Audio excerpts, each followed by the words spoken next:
जय श्री ओम नमः सिद्धेभ्यः। एस सुरासुरमणु सिंहवन्दितं दोदगादिकं अमलं प्रणमामि वड्ढमाणं तीर्थं धम्मस्कातारं शेषे पुण्यतीर्थयरि ससौ सिद्धे विशुद्ध स्वभावे समणीयणानदंस चरित तव वीर्यायारि ते ते सौवे समगं पतेगमेव पतेगं वन्दामि अवट्टन्ते अर्हन्ते मानुषे खेते किच्चारिहन्ताळं सिद्धाळं तैणमो गणहराळम् अज्जावैवगाळं साहूलं चैव सौवेसिं तेसिं विशुद्धदंसं प्राणपहाणासमं समासिज्य उपसंपयामि सम्मं जगतोणिवाण संपत्ति। प्रवचन सार परमागम ज्ञान तत्व प्रज्ञापन महाधिकार गाथा 13 पृष्ठ 20। ऐसैमाद्य समुत्थम विषयातीदम् अणोवमणन्तम् अवुच्छिन्नं च सुहं शुद्धव गप्पसेद्धाळम्। आज 2-3 बातें बताने की हैं, खास तौर पे जिनको आप लोग शुरुआत में ही ध्यान दे लें तो ज़्यादा अच्छा रहेगा, कोई भ्रम की गुंजाइश नहीं रहेगी। पहली बात, इसमें चर्चा किसकी है? श्रेणी आरोहण कर चुके, केवली हो चुके, सिद्ध हो चुके, इसमें प्रसिद्ध शब्द आया ना, तो किसकी चर्चा है पहले तो ये नक्की करना, क्योंकि एक बहुत बड़ा कन्फ्यूजन। यदि हमने ये निर्णय नहीं किया तो आप प्रवचन सार का तारतम्य नहीं बिठा पाएंगे। कुंद कुंद किस नाम से किस विषय को प्रस्तुत करते हैं और लोगों ने क्या व्याख्यान किया, हमें उसकी ज्यादा परवाह नहीं, ठीक है ना। कुंद कुंद क्या कहना चाहते हैं, हमें परवाह इसकी। तो पहला तो ये निर्णय करना कि इसमें किन की बात है, ठीक है ना।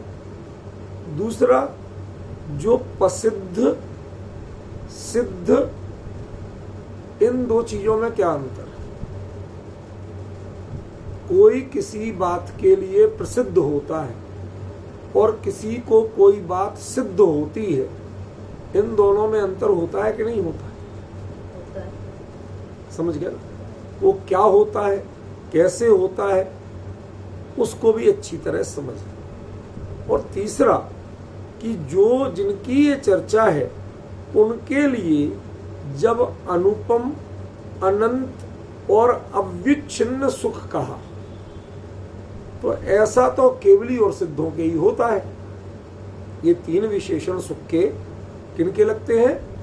केवली और सिद्धों के ही लगते हैं। लेकिन निष्कर्ष रूप में बता दूं कि ये गाथा और इसका विषय ये ना केवलियों का है, न श्रेणी आरोहण करने वालों का है और न सिद्धों का। बिल्कुल क्लियर। तो अब है किसका, और फिर ये विशेषण कैसे लागू पड़ेगा? विषयातीतम तक तो चलो ठीक है कि जो भी अनुभव है वो विषयातीत है, ठीक है ना। जो भी अनुभव है वो आत्मा से ही उत्पन्न होता है और जो भी अनुभव है वो अतिशय हमारे सांसारिक अनुभवों से भिन्न होता है। तो 3 विशेषण तो जो कल चर्चा चली थी वो आसानी से लागू पड़ रहे थे, वो कॉमन थे।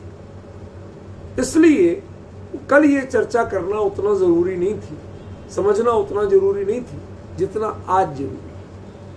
आज बिल्कुल क्लियर होना जरूरी है कि वास्तव में क्या है और किसको कर रहे हैं, ठीक है ना। ये आपको समझना ही पड़ेगा। एक एक करके विषय को लेते हैं।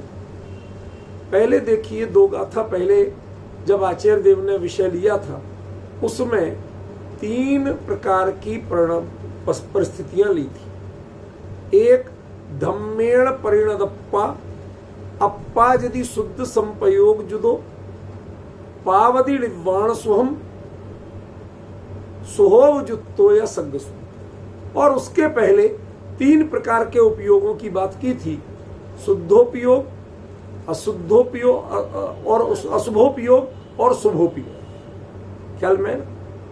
और वो तीनों प्रकार के उपयोग धर्म से भिन्न कहे थे। असल में ये चीजें थोड़ी सी जब तक सामने एकाग्रता वाले लोग नहीं दिखे तो चर्चा करने में मजा नहीं आता। आपको चेहरे पे लगना चाहिए, हाँ बात कहाँ बोल रहे वो तुरंत वहां का बल। एक स्विच जलाते हैं आप तो जो स्विच जलाते हैं वही चीज चलती है। यहां पर कुछ भी बोले जाओ वो वीतराग भाव से बैठे रहते हैं तो समझ में नहीं आता बोलने का, चर्चा करने का मन ही नहीं होता। किसको सुना है? मूर्तियों को मैं नहीं सुना सकता। चर्चा के लिए जो तत्पर हो, जिज्ञासु हो, उनके बीच में चर्चा की जाती है। ख्याल में है ना? तो ये चर्चा करने का कोई तरीका नहीं है। ये समझना चाहिए लोगों को कि जब सामने है यदि तो आपको उतनी एकाग्रता से और सावधानी से ही रहना चाहिए। मूल विषय क्या कहा था कि जब पहले आचार्य ने, अब गाथा ही निकालो, जब उपयोग एकाग्र नहीं है लोगों का तो मैं गाथा निकाल के बात करूंगा। 11वीं गाथा, धम्मेण परिणदप्पा, अप्पा यदि शुद्ध संप्रयोग जुदो, शुद्धोपयोग, शुद्ध संप्रयोग है, वो शुद्धोपयोग की बात नहीं। पावदी निवाण सुहम, वो निर्वाण के सुख को पाता। सुहोव जुत्तो सग स्वम, शुभोपयोग से। और इसके भी पिछली गाथा में जो एक और गाथा पहले जो कहा था 9वीं गाथा में, जीवो परिणमति जदा सुहेण असुहेण वा सुहो असुहो शुद्धेण तदा शुद्धो हवदि ही परिणाम सा भावो। माने शुभ अशुभ की तरह शुद्ध भी परिणाम स्वभाव है।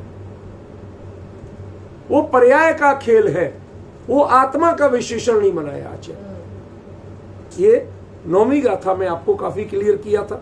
अब द्वारा लूंगा नहीं, सिर्फ याद दिलाना उद्देश्य था। अब यहां ये कहना चाहते हैं कि जब धर्म से परिणत आत्मा और शुद्धोपयोगी, इन 2 को भिन्न भिन्न कहा था। धर्म से परिणत आत्मा कौन थे? जो श्रेणी आरोहण कर रहे हैं, जो केवली बनने की प्रक्रिया में, वो थे धर्म से परिणत आत्मा। बाकी जिन्हें अभी आने जाने का क्रम चालू है, उन्हें जब स्वरूप में है तो शुद्धोपयोगी, और जब 28 मूल गुण आदि कार्यों में है तो शुभोपयोगी। ठीक है ना? अशुभोपयोगी कौन है? कि जिन्होंने धारण तो कर लिया, मुद्रा तो धारण कर ली, लेकिन वो उसके ना बाहर में निभरा ना अंतर में निभरा, वो अशुभोपयोगी। या अशुभोपयोगी माने जो विषय कसाय आसक्त संसारी जीव, उनकी चर्चा ही नहीं है। समझ गया? तो ये थोड़ा थोड़ा याद रखना पड़ेगा। जब तक आप याद नहीं रखेंगे मैं आपको समझा नहीं सकता कि जो बात है वो कहां से चल रही है। ठीक है ना? तो जब ये शुद्धोपयोग से प्रसिद्ध जो है उनकी चर्चा चल रही है, इसका मतलब है कि यह धर्म से परिणत आत्मा की चर्चा नहीं। भाई धर्म से परिणत आत्मा की होती तो धर्म से परिणत कहते ना, शुद्धो। जब वहां पर उन्होंने धर्म से परिणत को अलग कहा और शुभ अशुभ और शुद्धोपयोग को पर्याय स्वभाव कहा, परिणाम स्वभाव का, तो उसी समय मैंने बताया था कि ध्यान रखना, आगे चर्चा आएगी। परिणाम स्वभाव में तीनों है, लेकिन जो जीव का अपने आत्मा का अपने स्वभाव रूप परिणमन जब कहा जाएगा तो उस समय धर्म से परिणत कहा जाएगा, उसे शुद्धोपयोग भी नहीं कहा जाएगा। क्योंकि शुद्धोपयोग नाम पड़ता है जब अशुद्ध से या अशुभ से शुद्ध या अशुभ से शुद्ध, माने इनसे शुद्ध में जाओ, जिसे शुद्ध होने की जरूरत नहीं है उसके लिए वो धर्म से परिणत है। जिससे शुद्ध होना पड़ रहा है वो शुद्धोपयोग। ये सारी बातें पहले क्लियर की हुई। अब वो भूलोगे तो यहाँ अर्थ करने में आइए, ये सत्यनारायण की कथा नहीं है कि चल रही है वो सुन रहे हैं, सुन के चले गए, इससे आगे चिंता क्या करना। यहाँ ऐसे लोगों की श्रोताओं की हमें कोई जरूरत नहीं। हमें तो एकाग्र चित्त होके उसमें समझना, पूरी बात याद करना। मैंने कल परसों कह दिया था कि बिना नोटबुक और पेन के जो दिखेगा हमें, मैं उसका वीडियो बंद कर दूंगा। सामने बैठो, जिम्मेवारी से बैठो और जो पॉइंट बताए संकेत में वो नोट करना सीखो, तब तो याद रहे। अकेले सुने सुने याद रहता है क्या?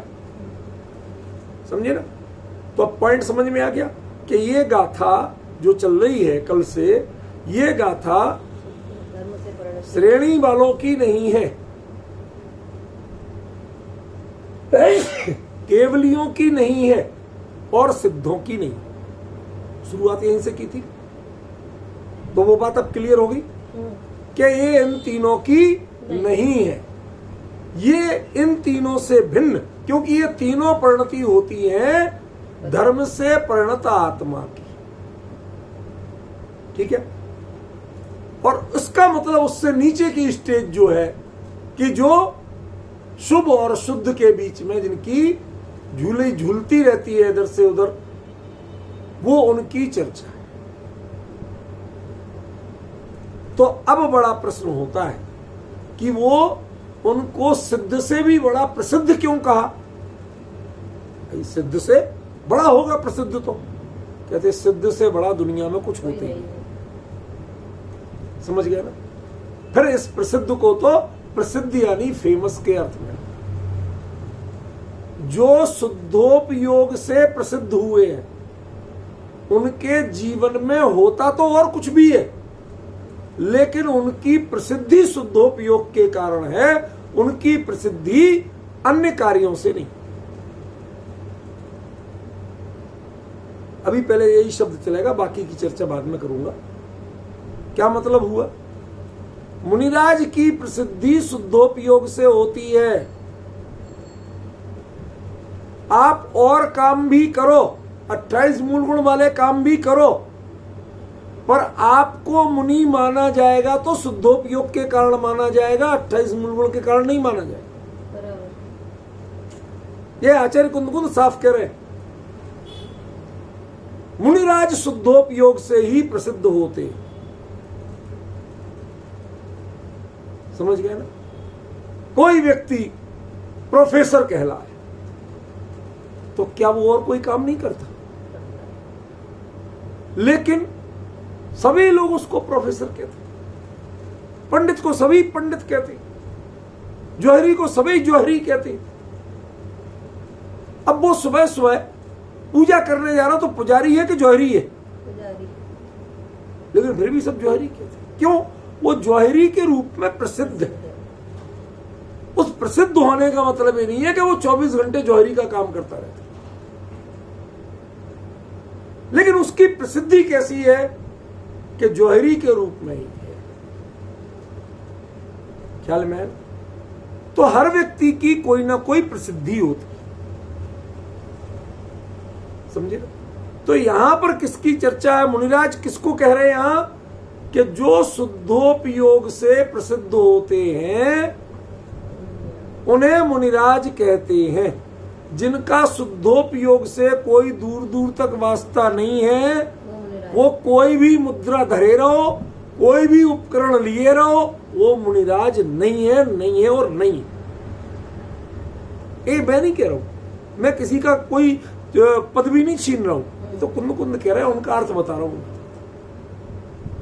हमें दोनों चीजों का अंतर समझना पड़ेगा। आज हमारे लोगों को कहते हुए डर लगता। हमारे कुछ महाराष्ट्र प्रांत के विद्वान, वो तो बड़े विचित्र मानसिकता के, भैया मुद्रा देखते ही नमस्कार करें कि नहीं करें, चश्मा लें कि नहीं लें, अरे साहब जिनवाणी पढ़ने को तो चाहिए। कहते मुनि धर्म में जिनवाणी पढ़ने का कोई नियम नहीं। क्यों? क्योंकि वहां तो एक प्रयोग करते रहने का नाम मुनि धर्म है। शुद्धोपयोग में जाओ, नहीं टिक पाओ तो ये हो गई तो वापस जाओ, फिर गिरे फिर वापस जाओ। एक प्रयोग करते रहने का नाम मुनि धर्म।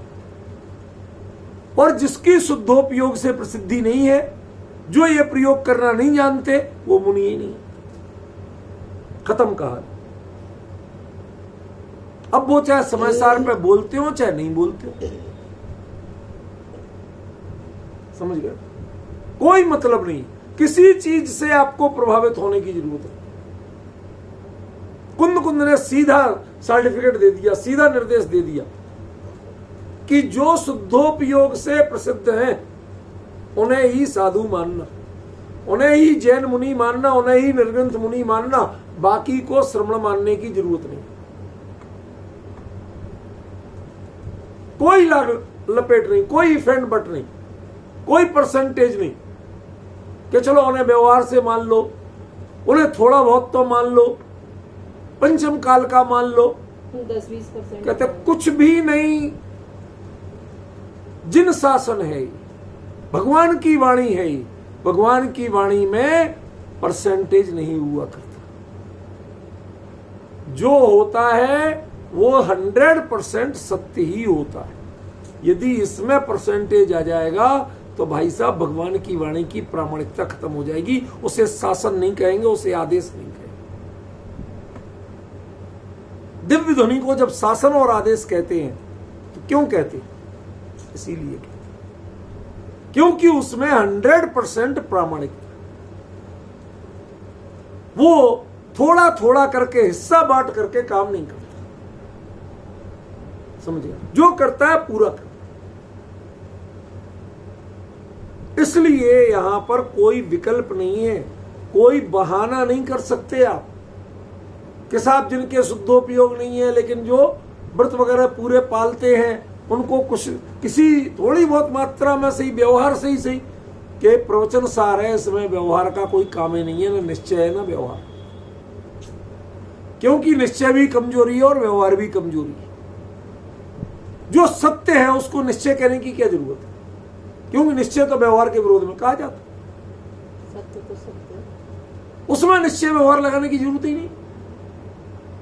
यह प्रवचन सार की सबसे बड़ी विशेषता है, ख्याल में है ना?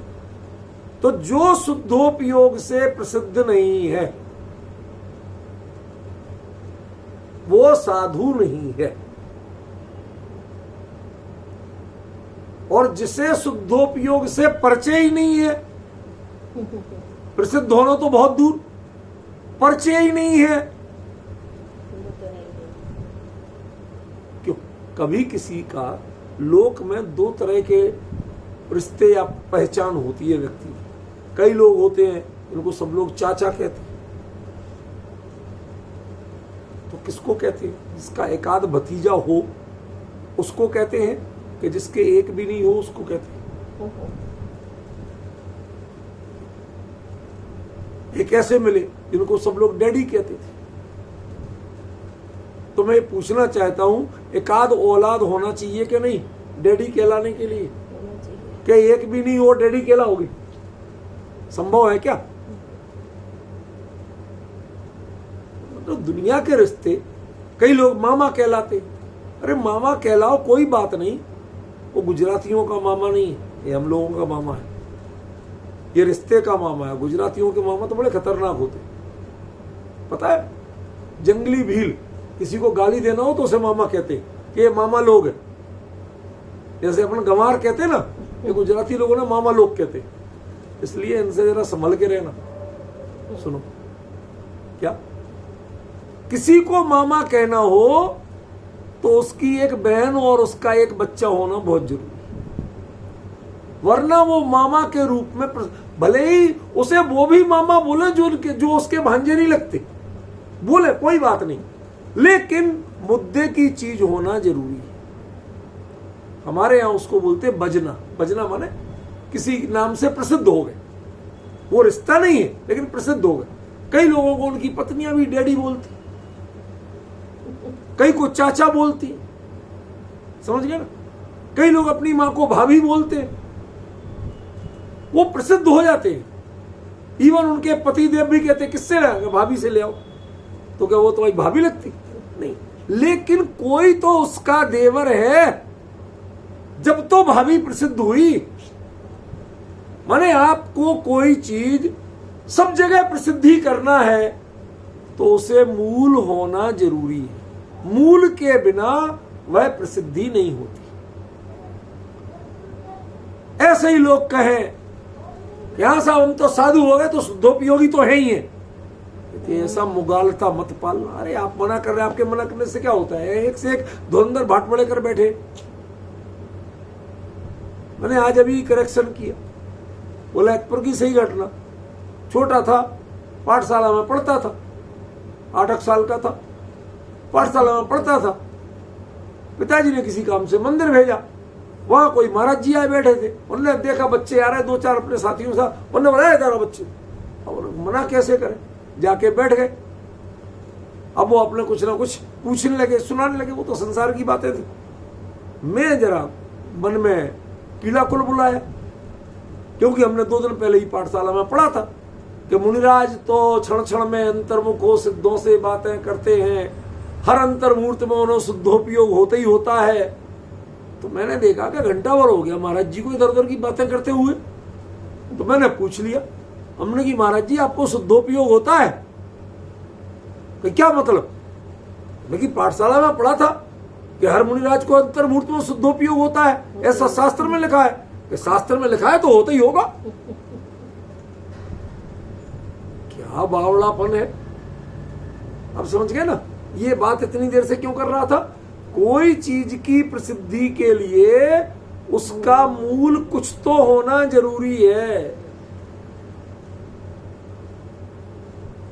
जिसके बहन ही नहीं हो, बहन के बच्चे ही नहीं हो, वो मामा के रूप में प्रसिद्ध है। कुछ तो चाहिए, समझ गया? भाभी के रूप में प्रसिद्ध होने के लिए एक आध देवर तो चाहिए, चाहे 1 हो चाहे 10 हो, पर होना चाहिए। ऐसे ही आपको शुद्धोपयोग के रूप में प्रसिद्ध होना है तो आपके शुद्धोपयोग भी होना चाहिए, उसके बिना नहीं हो सकते। और जो शुद्धोपयोग के रूप में प्रसिद्ध नहीं है वो श्रवण नहीं हो सकते। खत्म, सारी बहानेबाजी खत्म, सारी मायाचारी खत्म। ये राजनीति आपको बोलने को प्रेरित करती है, अरे कुछ भी हो यार, संसार में रहते अपन, समाज में रहते। अरे भाई तुम सद्भाव सबसे बना के रखो, किसी को बुरा मत बोलो, गाली मत दो, दुर्व्यवहार मत करो, मैं खुद समर्थन करता हूं। लेकिन तुम कहो के साथ फिर तो अर्घ भी चढ़ाया हो, कहते इसका समर्थन नहीं करता, अर्घ नहीं चढ़ा सकते। क्यों? जो धार्मिक शिष्टाचार है, जो हमारे श्रद्धान से जुड़ा हुआ है, एक लोकाचार से जुड़ी हुई चीज वो लोक के हिसाब से चल जाएगी, लेकिन जो धर्म के श्रद्धान से जुड़ी हुई चीज है वो धर्म की परिभाषा कसौटी पे कसे बिना नहीं आएगी। ख्याल में? तो जिन्हें शुद्धोपयोग शब्द से चिढ़ है, जो शुद्धोपयोग होने का अर्थ नहीं जानते, जिन्हें अभी यही पता नहीं कि शुद्धोपयोग में होता क्या है, जो तो ये मानते 28 मूल गुण का पालन हमारा निर्दोष है, एक रंच मात्र परिग्रह नहीं है, तो शुद्धोपयोगी अपने आप हो गए। तुम व्यवहार से निश्चय तोल रहे हो। निश्चय से व्यवहार तो तोला जाता है कि जिसके शुद्धोपयोग होता है उसके 28 मूल गुण भी निर्दोष होते हैं, लेकिन जिसके 28 मूल गुण निर्दोष होंगे उससे शुद्धोपयोग होने की कोई गारंटी नहीं। समझ गया? इसलिए आचार्य ने कहा जो शुद्धोपयोग से प्रसिद्ध हैं, आज सारे जितने हैं वो अलग अलग रूप में प्रसिद्ध हैं। कोई मंदिरों के वास्तु सुधरवाने वाले प्रसिद्ध हैं, कोई बड़ी भयंकर भाषा में बोलने वाले प्रसिद्ध हैं, कोई मीठी मीठी बोल के काम चलाने वाले प्रसिद्ध हैं, कोई नाते रिश्तेदारों के 10 पीढ़ियां याद रखने वाले प्रसिद्ध हैं, कोई सैकड़ों गाथाएं याद रखने वाले प्रसिद्ध हैं। सबसे प्रसिद्धि है।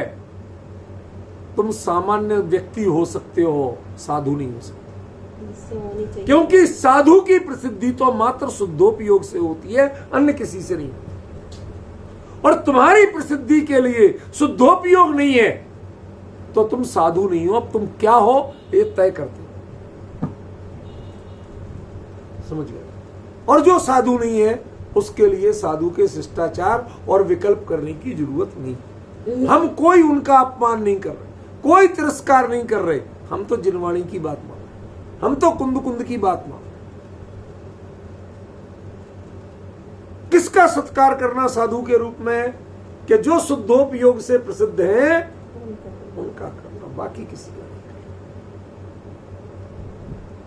अच्छा, जिनको एक आध बार जिंदगी में कभी शुद्धोपयोग हुआ हो, धोखेधड़ी से, भूल चूक से, वो भी आएंगे क्या इस कैटेगरी में?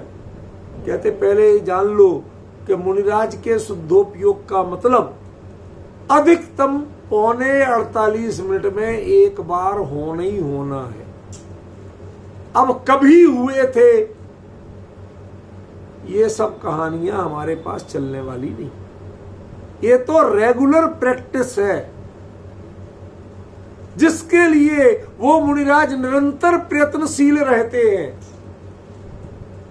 चलते चलते भी जो काम कर लेते हैं, आहार लेते लेते भी जो काम कर लेते हैं, धर्मोपदेश देते देते भी जो काम कर लेते हैं, प्रतिक्रमण आदि करते करते भी जो काम कर लेते हैं, उसका नाम शुद्धोपयोग। कोई भी उनकी क्रिया शुद्धोपयोग के बिना पूरी नहीं होती।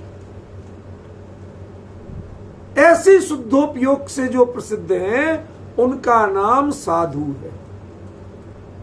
और जो ऐसे शुद्धोपयोग से प्रसिद्ध नहीं है, अब तुम्हारी चर्या चाहे विशुद्ध हो, चाहे शुद्ध हो, चाहे अशुद्ध हो, कोई भी साधु नहीं।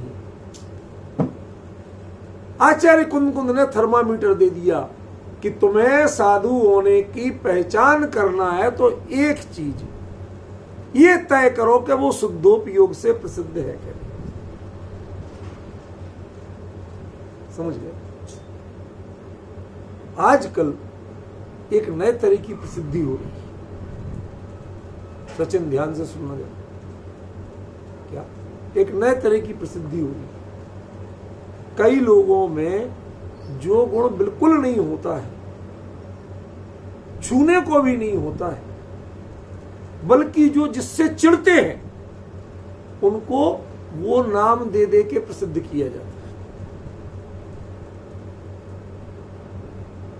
समझ में? जैसे एक हमारे गांव में चाचा थी, जगत चाचा, उन्हें करेले से चिढ़ थी। सबको उनसे कहते चाचा करेला। बेचारे ने जिंदगी में नहीं खाया, भयंकर चिढ़, लेकिन जानता तो था करेला किसे कहते, ठीक है ना? उससे चिढ़ता है तो दुनिया करेला कह के चिढ़ाती तो थी उसे, लेकिन प्रसिद्धि नहीं करती थी, महिमा नहीं करती थी। जिनकी मुनिराज के रूप में महिमा हो उनके लिए शुद्धोपयोगी होना अत्यंत अनिवार्य है।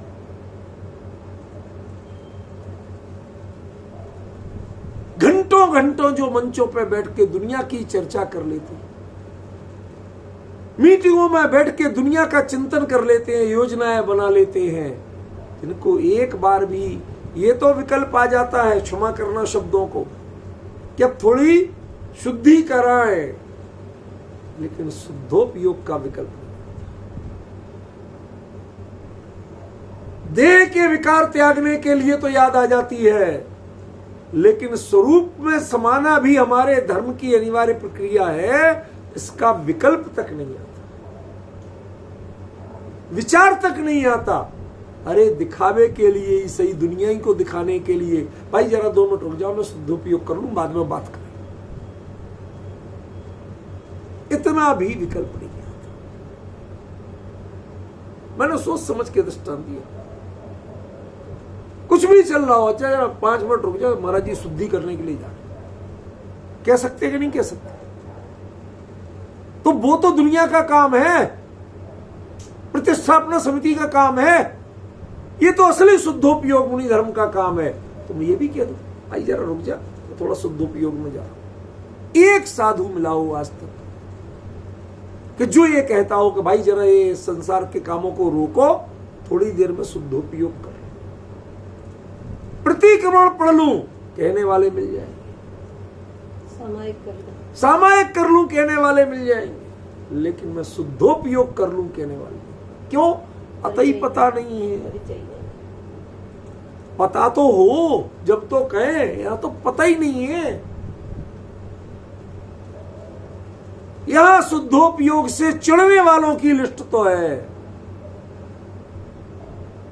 समझ गए? जिनको शुद्धोपयोगी कह दो तो चिढ़ जाए, ऐसे लोगों की लिस्ट तो है। लेकिन वास्तव में जन जीवन में जो शुद्धोपयोग के कारण प्रसिद्ध हुए हों, ऐसों की जानकारी एक नाम नहीं मिलता।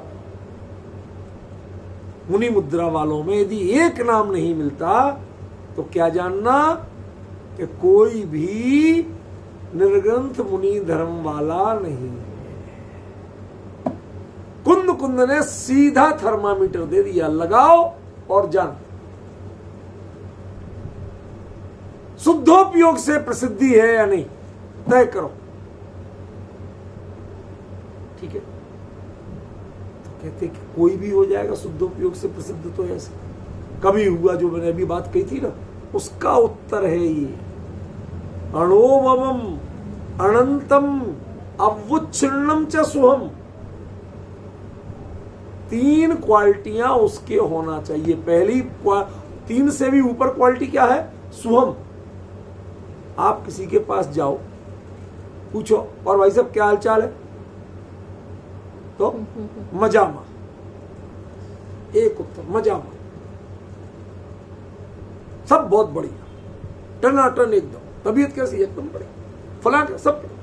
पहला उत्तर तो ये आता है। 5 मिनट बैठ जाओ, क्या बात है, थोड़े सही बैठ, क्या बात है? कुछ नहीं, वो कुछ 8-10 दिन से कमर में दर्द चल रहा था। अच्छा, होते होते घंटे भर बैठ गए तो एक बात नहीं आएगी पॉजिटिव, सिर्फ रोना रोना आएगा।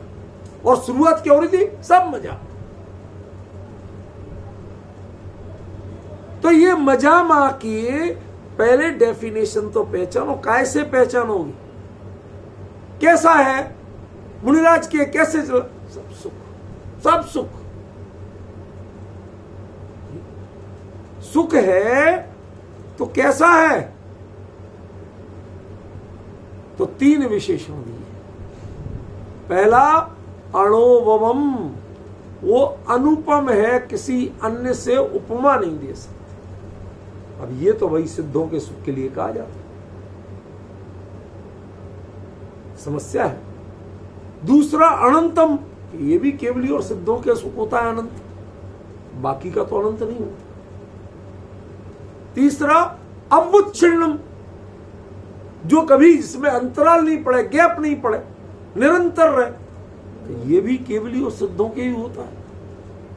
अब आप तो कह रहे शुद्धो वो प्रसिद्धाणम, ये साधुओं के लिए कह रहे, ये क्या चक्कर है? ये क्या चक्कर है भाई? ये चक्कर का उत्तर इसी गाथा में दिया। वो शुद्धोपयोग से सिद्ध नहीं है, प्रसिद्ध है। समझ गए? और वह प्रसिद्धि जो है वह अणुभवम, बियॉन्ड दी कंपेयर, इनसे बढ़िया इस विषय का जानकार कोई, वो हमेशा बनी रहेगी। अनंतम, तुम्हें अंत, हमारे यहाँ एक बड़ा सुंदर प्रयोग चलता है, अंत माने अन्यत्र, और कहीं। समझ गए? अनंत, तुम्हें अन्य कहीं जाने की जरूरत ही नहीं है, एक के पास आ जाओ सब मिल जाए। समझ गए? और अवुच्छिन्नम, जिसमें गैप नहीं पड़े, तो उनकी जो शुद्धोपयोग की प्रसिद्धि है उसमें कभी गैप नहीं पड़ता। लोग उन्हें 28 मूल गुण का पालन करते हुए देखते हैं, तो भी महिमा किसकी करते हैं कि वो इसी के बीच में स्वरूप में गोता लगा आते हैं। ऐसे अद्भुत शुद्धोपयोगी हैं वो, उनकी वो महिमा जो है वो अविच्छिन्न है। उनको आहार लेते समय भी कोई आहार का भोगी नहीं कहता। शुद्धोपयोगी कहते हैं आहार ले रहे हैं, बाकायदा निवाला ले रहे हैं, मुंह में चबा रहे हैं, निगल रहे हैं, तो भी कोई उनके लिए भोगी नहीं कहता, शुद्धोपयोगी कहता है। वो शुद्धोपयोगी की जो परंपरा है वो अविच्छिन्न है। आहार लें, विहार करें, उपदेश दें, फिर भी वो शुद्धोपयोगी की, क्यों साहब ये तो असल में तो वहीं रहने वाले हैं, ये जो कह रहे हैं वो वहीं की बात कह रहे हैं, ये जो इतनी सावधानी से चल रहे हैं उसके कारण चल रहे हैं, ये जीवों के कारण नहीं चल रहे। समझ गए? जिनकी संपूर्ण चर्या में एकमात्र मोहर लगी हुई है और वो मोहर है शुद्धोपयोग। पॉइंट समझे? वो शुद्धोपयोग से प्रसिद्ध हैं, इसलिए इनका जो सुख है वो, अभी इसमें और चर्चा गहराई से चलेगी, अभी थोड़ा सामान्य शब्दार्थ कर रहा हूं। इनका सुख अनुपम भी है, अनंत भी है और अविच्छिन्न भी है। अब हमें तो नहीं आता समझ में कि ऐसा है, लेकिन आचार्य साहब कह रहे हैं कि ऐसा है। जो विशेषण सिद्धों के सुख में लगते हैं वो तीनों विशेषण यहां लगा दिए। समझ गए? तो पहला उत्तर है कि सिद्धों की जाति से भिन्न जाति का नहीं। भाई सिद्धों के लिए अनुपम होता है तो इनका भी अनुपम है। कैसे अनुपम है ये सब शब्दों में तो आप लोग दोहरा देते, और जब मैं पूछूं तो फिर दाएं बाएं देखते। कैसे अनुपम है? ऐसे अनुपम है कि पिछली परिणाम तक जैसी अनुभूति थी अब उससे भी भिन्न जाति की, उससे भी उत्कृष्ट जाति की है, स्थिरता और विशुद्धि उससे भी बढ़ी हुई है, इसलिए अपने लिए अनुपम। आप अपनी पिछली परिणति से, ये वर्धमान चारित्र वालों का लक्षण है। कुंद वर्धमान चारित्र वाले थे कि नहीं थे? वर्धमान चारित्र वालों का जो सुख है और जो शुद्धोपयोग है वह हमेशा अनुपम होता है। पिछली परिणति से उस अगली परिणति की उपमा नहीं दी जा सकती, कंपेयर नहीं कर सकते आप, तुलना नहीं कर सकते पिछली परिणति से, उससे एकदम भिन्न उत्कृष्ट ही होता है। पॉइंट ख्याल में? ये तो अभी एक अर्थ किया, और भी अर्थ आएंगे अभी, इसलिए अनुपम कहा। समझे कि नहीं? हमें एक एक चीज को गहराई से विचार करना सीखें। क्यों अनुपम है? कि मैं दूसरे से कंपटीशन नहीं करता, मेरा कंपटीशन मेरे साथ ही चलता है। मैं अपने ही रिकॉर्ड तोड़ता रहता हूं, मैं दूसरे के रिकॉर्ड तोड़ता ही नहीं हूं। क्यों? क्योंकि मेरे लिए, मेरे रास्ते में, मेरे अनुभव में किसी दूसरे ने रिकॉर्ड बना के रखे ही नहीं। मेरा अनुभव दूसरा कर ही नहीं सकता, मेरा सुख दूसरा भोग ही नहीं सकता। इसलिए शुद्धोपयोगी के लिए अपना कंपटीशन अपने से ही होता है, और उसकी पिछली परिणति की अपेक्षा अगली परिणति विशुद्धतर ही होती है, इसलिए वह अनुपम ही कही गई। वो अपनी पिछली परिणति से उसकी उपमा नहीं दे सकती। ख्याल में एक का, फिर वो अनंत कैसे? कि सुख अनंत कहा, शुद्धोपयोग अनंत नहीं कहा। आप लोग कभी कभार जब एसी चला के बैठते हैं, ये आपको तो समझ में कम आएगा, क्योंकि जिनके यहाँ 50 से ऊपर टेम्परेचर होता है उन्होंने 24, यदि 2 मिनट को भी बंद करें तो छटपटाए लगे, लेकिन यहाँ तो चल जाता है ना। तो यहाँ कभी कभी 1 घंटा एसी चला लो, तो उसके बाद में 10 मिनट को बंद कर दो, तो पंखे में भी एसी की हवा लगती है। क्या कह रहा हूं? पंखे में भी, पंखा कभी गर्मियों में एसी की हवा नहीं देता, उसमें कोई कूलिंग पॉइंट नहीं है, समझ गए ना? लेकिन वह पंखा भी उसे एसी का ही मजा देता है। समझ गया? इतने में 10 मिनट बाद वापस चालू हो गया। तो बताओ वो एसी की ठंडक अनंत थी कि शांत थी? खंडित हुई थी कि एसी की ठंडक तो बनी हुई थी? भाई रूम का टेम्परेचर तो उतना ही बना हुआ था। ज्यों ही बदलने को हुआ नहीं और वापस दोबारा ऑटोमेटिक होता ना कि एक टेम्परेचर सेट कर दिया, उसके बाद में वो अपने आप चालू हो जाता। तो जो अपने आप चालू हो जाएगा उसके टेम्परेचर के हिसाब से एसी बंद हुआ था कि नहीं?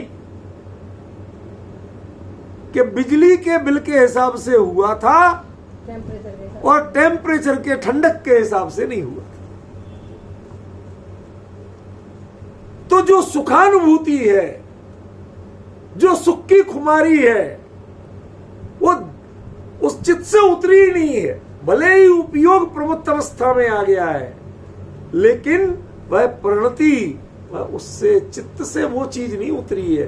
ये 28 मूल गुणों की क्रिया करते हुए भी इसमें रमे नहीं है, क्योंकि इससे उपयुक्त होते, डिस्टेंस बना के चलते, करते हुए भी अंटी उंटी जैसी बांध के चलते, कब मौका मिला वो छोड़ के भाग। जैसे आजकल के बच्चों को कभी पाठशाला में, मंदिर में, शास्त्र स्वाध्याय में बैठने की कह दो क्या, और इतने में किसी को जरा सी खांसी आ जाए तो बच्चा वैसे चिंता नहीं करता, लेकिन बड़ा आज्ञाकारी बनता है। मैं भी पानी लेके आया, भाग जाए। क्यों? भागने का बहाना चाहिए था। वो आपकी विनय नहीं कर रहा था, इज्जत नहीं कर रहा था, उठ के जाने का बहाना चाहिए। ऐसे ही जिनका उपयोग स्वरूप में समाने के लिए बहाने खोजता है, प्रमत्त में उपयुक्त रहता है और स्वरूप में संयुक्त रहता है, ऐसे ही जिनकी परिणति है, इसलिए उनका सुख भी कैसा है? अनंत है।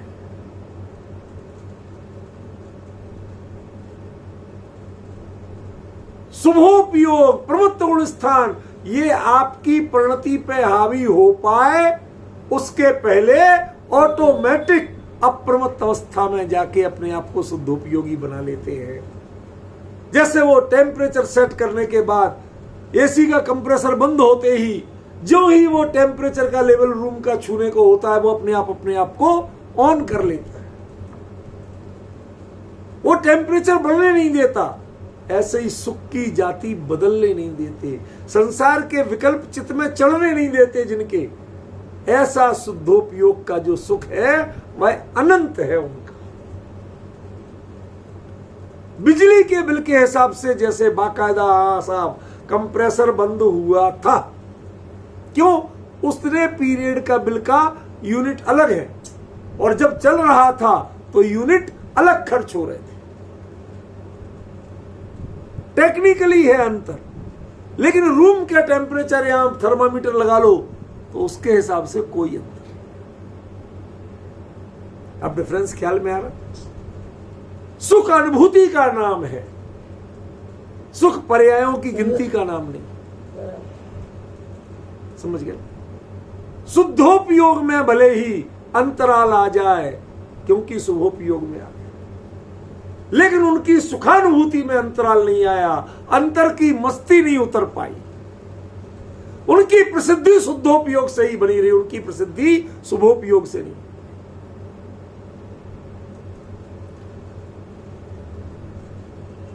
एक घंटे किसी दिन मौन पर व्याख्यान कराना,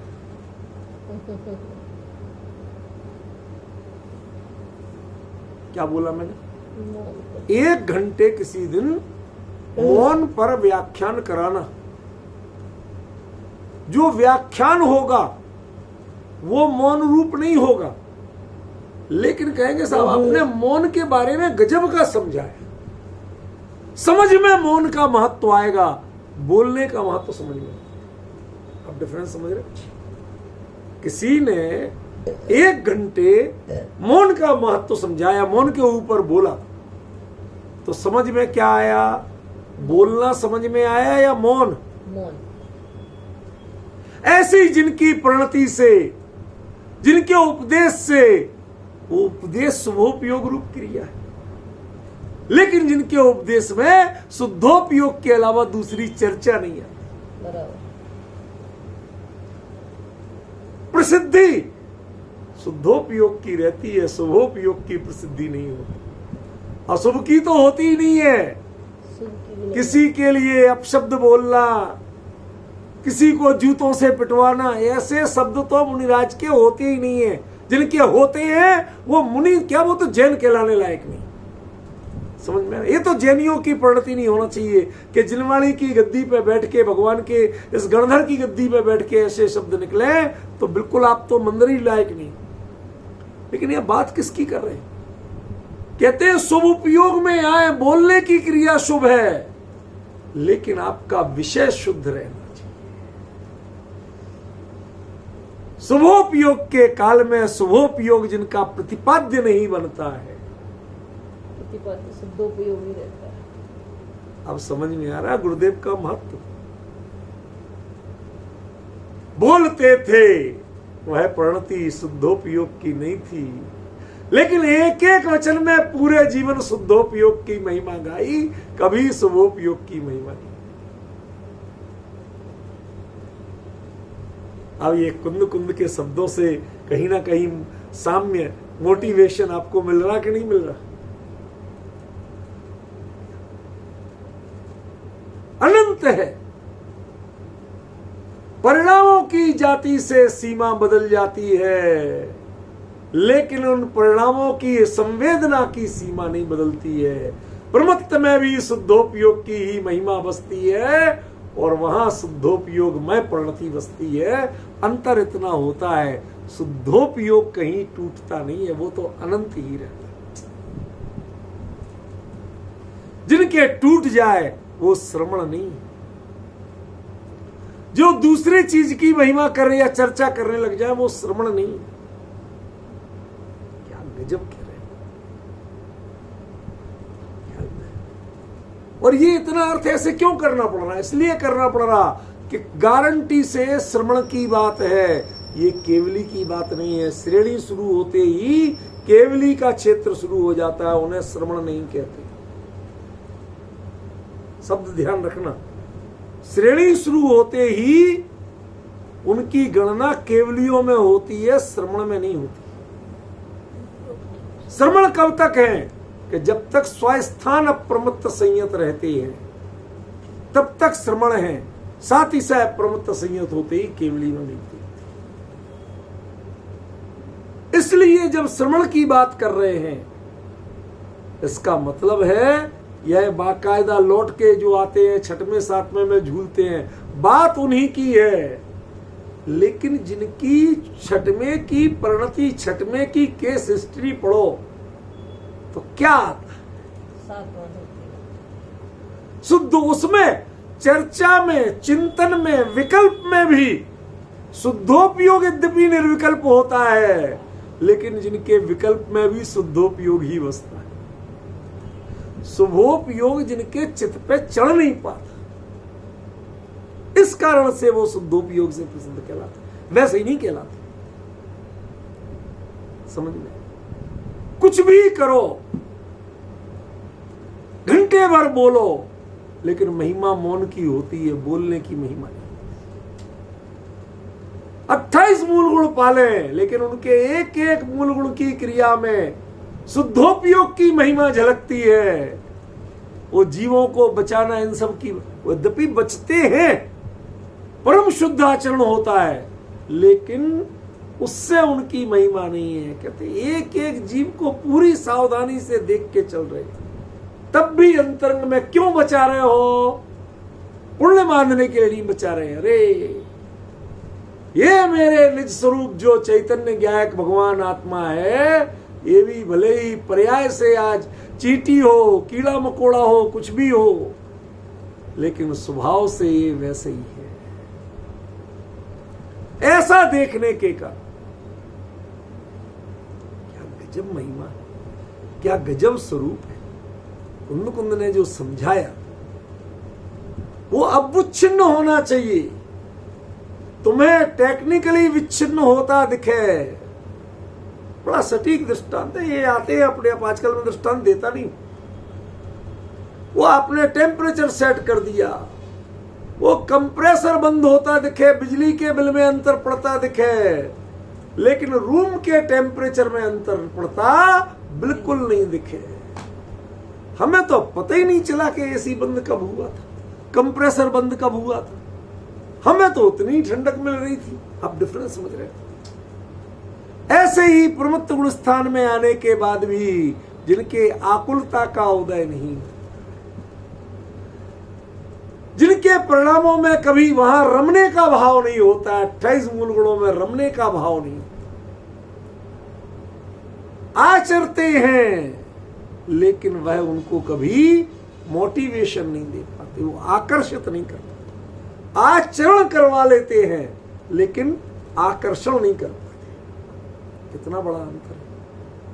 कई लोगों के लिए, जैसे घर में लेडीज होती हैं, वो किसी को पसंद नहीं करती, कभी कभी होता, वो रिश्तेदार भी तो घर में रोज आता है, रोज उसे खाना खिलाना पड़ता है, समझ गया? खाना देती भी और वो ही देती है जो अपने पति देव को दे। इतना करते हुए भी वो उसके कभी चित्त में नहीं चढ़ता, चित्त में पति ही चढ़ा रहता है। पूछती उसे भी और दे एक रोटी, लेकिन चढ़ता नहीं। ये जो डिफरेंस है ना, ये अवच्छिन्न, वो तुम्हारे अंदर की धारा कभी विच्छिन्न नहीं हुई, वो अभी भी शुद्धोपयोगमय ही बनी हुई है। समझते? गजब का स्वरूप है। मतलब आचार्य कुंद कुंद जो चीजें लिखते हैं प्रवचन सार में खासतौर पे, वो चीजों को यदि उनके हृदय में बैठ के एक बार देखो, विचार करो, तो स्वरूप ही कुछ अलग लगता है। यदि ये अर्थ नहीं करोगे और यहाँ सुख को अनुपम, अनंत और अविच्छिन्न सीधा सीधा कह दोगे, तो भाई साहब बिल्कुल इस गाथा का अनर्थ हो जाएगा। क्योंकि सिद्धों जैसा ना तो वह अनुपम है, ना वो अनंत है, और ना वो अविच्छिन्न है। यदि वो सिद्धों वाला अर्थ कर दोगे तो इस गाथा का अर्थ ही नहीं कर पाओगे। क्योंकि कुंद कुंद तो प्रवचन सार में वो जो केवली हो गए उनके लिए तो धम्मेण प्रणदप्पा कहते, उनके लिए वो शुद्धोपयोगी कहते ही नहीं। क्या टर्मिनोलॉजी बनाई है। शुरुआत में एक एक चीज की टर्मिनोलॉजी फिक्स कर देते हैं। आगे आपको भ्रम नहीं हो। जो शुरू में ध्यान नहीं देते हैं उन्हें आगे समझ में नहीं आता। हर गाथा अलग अलग लगती है, यहां हर गाथा एक सीक्वेंस में चल रही है। समझ गए? ये सावधानी हमें पहचानना पड़ेंगी। हमने इनको नहीं देखा इसलिए हम चूक कर जाते। मैंने खुद सुना किसी का, वो इसको कह रहे सिद्धों की,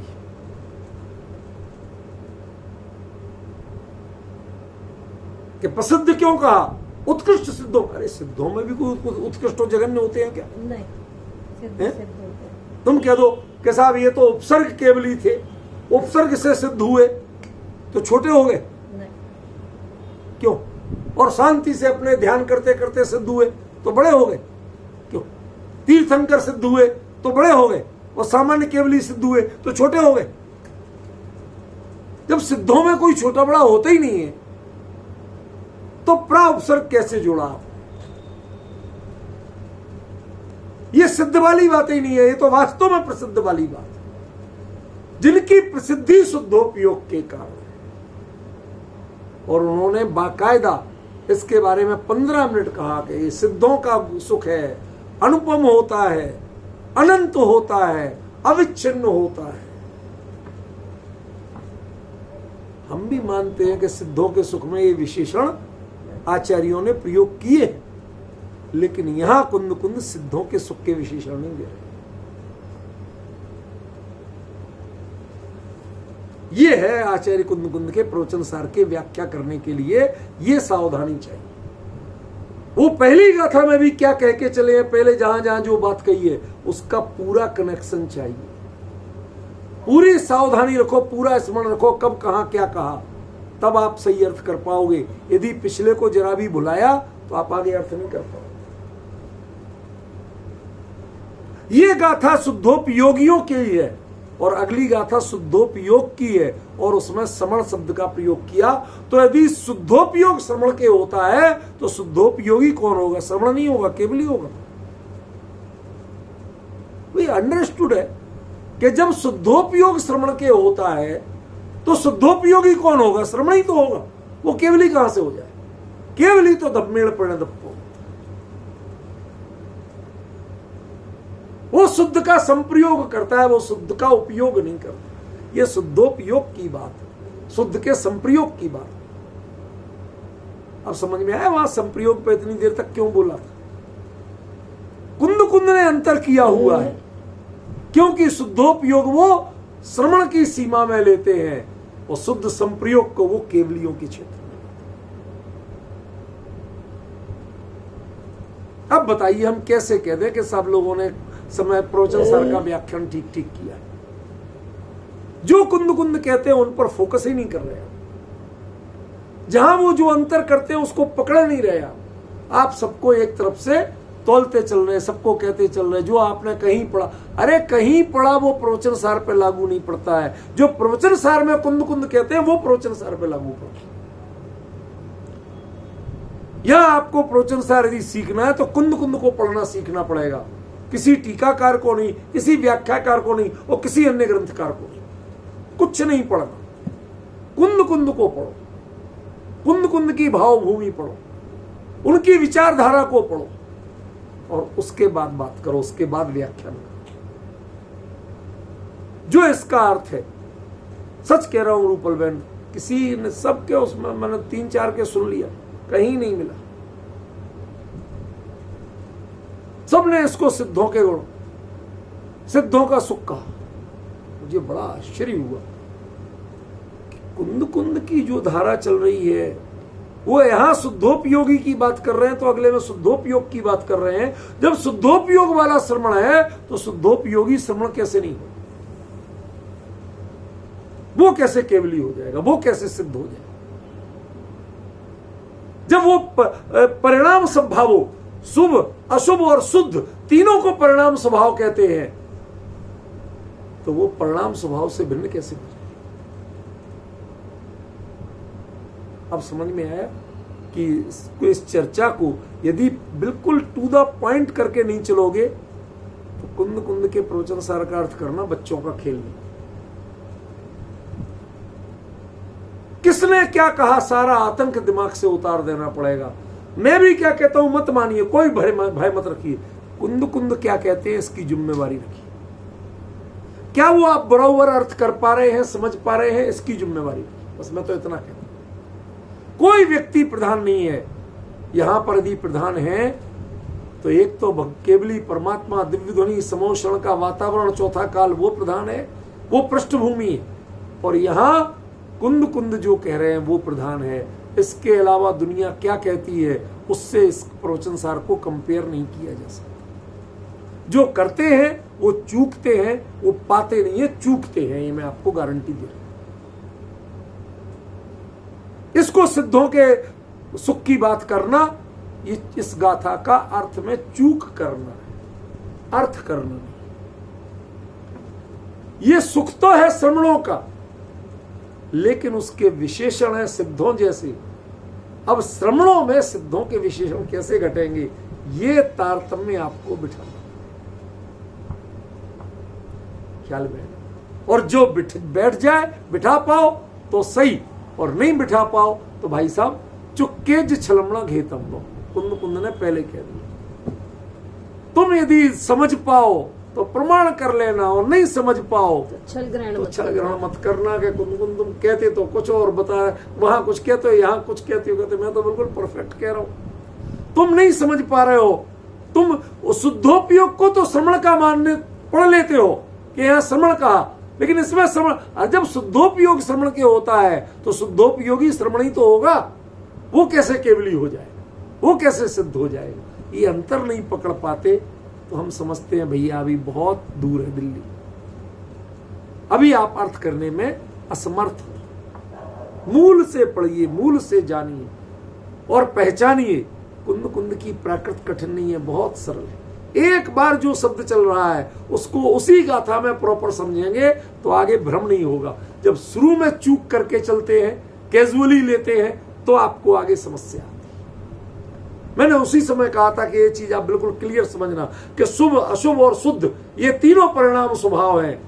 जो कैवल्य की स्थिति है, श्रेणी की स्थिति है, वो शुद्ध संप्रयोग की है, धर्म से प्रणत आत्मा की है, वो उपयोग की।